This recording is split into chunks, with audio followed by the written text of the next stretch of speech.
Queremos hablar algo más sobre estos 100 años de Nicanor Parra. Para ello estamos junto a Patricio Fernández, director de Teclínica, además amigo de Nicanor Parra. Patricio, gracias por estar con nosotros esta noche. Un gusto, Daniel. ¿Lo pudiste ver estos días? ¿En qué estaba Nicanor Parra? ¿Cómo recibía esta verdadera avalancha de homenajes de la cultura oficial, además de alguien que siempre ha tenido una mirada bien distante y bien irónica hacia todas las instituciones y también a todas las ideologías un poco, ¿no?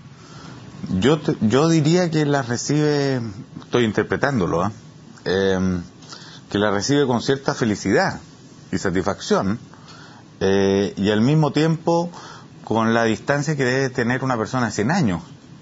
Pero hay algo que yo creo que es bastante importante, es cuando tú dices esta institucionalización que se produce en un tipo que ha sido bastante distante y contestatario justamente a ese tipo de actitudes. Es precisamente lo que hace valioso este acontecimiento.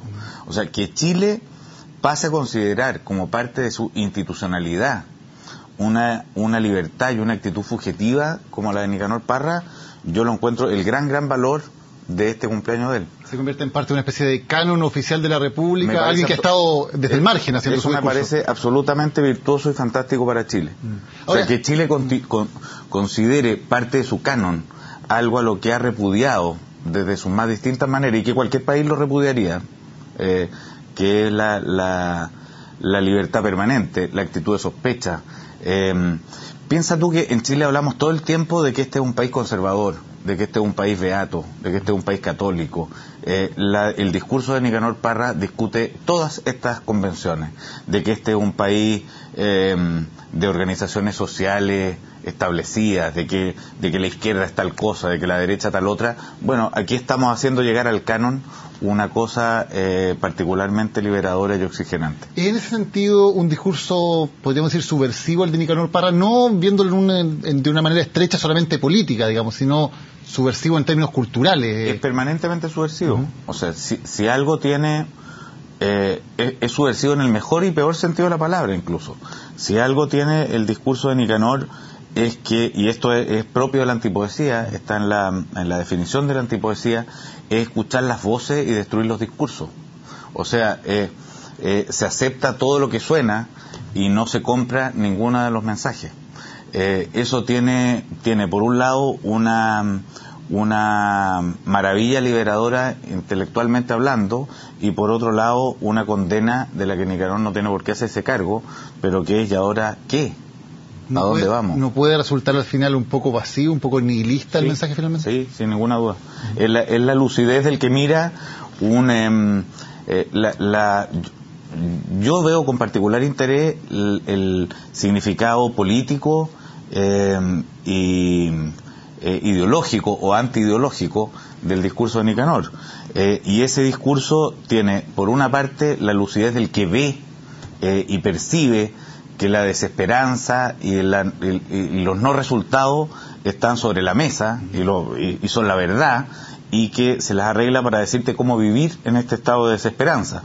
La pregunta que yo me hago ¿es capaz el hombre de soportar la conversación en el estado de desesperanza, o es muy propio nuestro buscar por siempre una salida, así sea ingenua, a ese estado?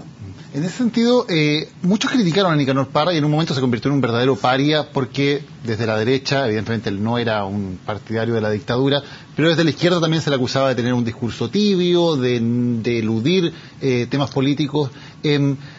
Yo te diría que el discurso de la izquierda es mucho más, el ataque que tuvo de la izquierda es mucho más fuerte que el tener un discurso tibio. El discurso de la izquierda repugnó a Nicanor.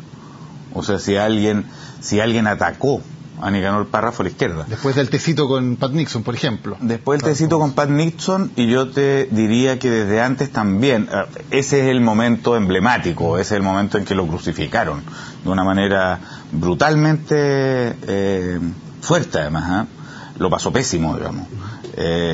Nicanor en ese minuto, el año 70, antes de la elección de Salvador Allende, estaba yendo camino a ser jurado en un premio Casa de las Américas en Cuba. Antes de eso, creo que fue como en abril, pasa por Estados Unidos, se ve envuelto en esta situación, y después de eso fue anatemizado. O sea, tan brutalmente, digamos, que se vio aislado, que la gente le quitó el saludo, fue insultado en las calles, era insultado por este mundo de izquierda etcétera, y pasó a formar parte de las listas negras en Cuba. ¿Fue injusta la izquierda con él, o Nicanor Parra también podemos decir que cometió algunos errores, que tal vez fue ingenuo en lo que pensó sobre la dictadura? ¿Se equivocó Parra también en su visión política de las cosas?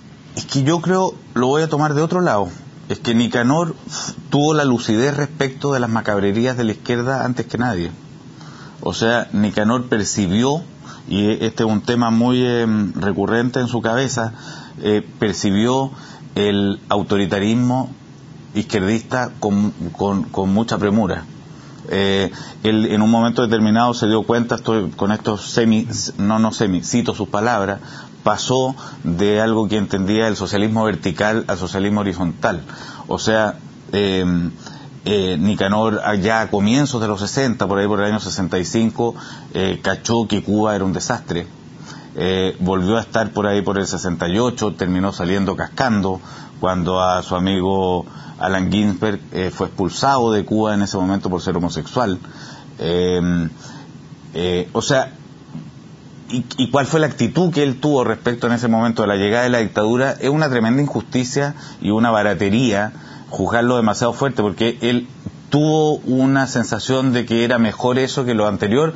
Yo diría que sí. ¿Significa eso que él fue un partidario de Pinochet? No.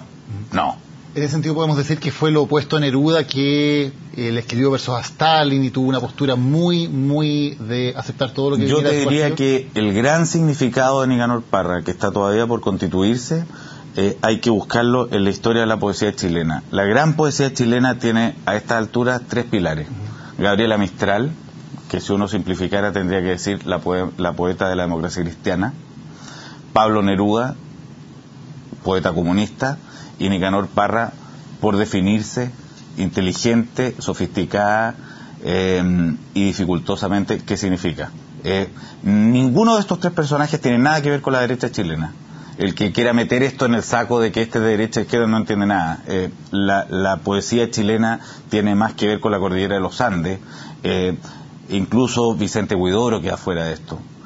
La gran poesía chilena sale de la tierra, es chilena, tiene que ver con el pueblo de Chile, proviene de Chillán, de Parral, de Elqui, es profundamente nacional, no viene precisamente de los diálogos con la gran cultura europea, ni no sé cuánto, ni no sé qué, así sean todos lectores de toda esta cultura. Nicanor es un tipo que en ese sentido, considerarlo el poeta de derecha, no sé cuánto, sería una barbaridad, un error garrafal. Patricio, para quien no haya leído Nicanor Parra, o sencillamente haya leído algunas cosas de las que son más conocidas, pero no se haya metido realmente en su obra, ¿por qué tú le recomendarías que se diera el tiempo y tratara de conocerlo? No, lo primero que hay que leer para entender el tremendo cambio que genera en la poesía es Poema y Antipoema, un libro publicado el año 54, donde viene una respuesta particularmente radical, digamos, a lo que era la historia de la poesía chilena y quizás en parte de cierta poesía occidental. Le contesta Neruda ahí, y Neruda al mismo tiempo, hay que decir, es la persona que lo aplaude. Ahí hay un paréntesis cuadrado, digamos, ahí hay una cosa que es importante. Nicanor Parra tiene prácticamente la edad de Neruda, tienen 10 años de diferencia, 10 años de diferencia en nada, digamos. Conviven en una cuestión. Eso le genera un quiebre en el diálogo poético chileno muy fuerte, que Neruda lo percibió. Según el mismísimo Nicanor, el primero que lo percibió fue Neruda. O sea, hay ahí un quiebre con el poeta como Santón. Hay un quiebre radical del paso del que habla a nombre del pueblo al que habla a nombre del individuo. Y esto no tiene nada que ver, una vez más, con cosas particularmente ideológicas, sino que sí tiene que ver con cosas particularmente ideológicas. Digamos, no solamente en sentido estricto político. Sí. Patricio, 1.000.000 de gracias por esta conversación hoy en Serenidad. Yo lo que me pone muy feliz de este aniversario de Nicanor es que un personaje que vivió en la sospecha pasa a formar parte del canon chileno, y eso significa que la cultura chilena pasa a tener como uno de sus significados, de sus pilares, la sospecha, y Nicanor es eso, y ahí estamos. Patricio, muchas gracias. Gracias a ti.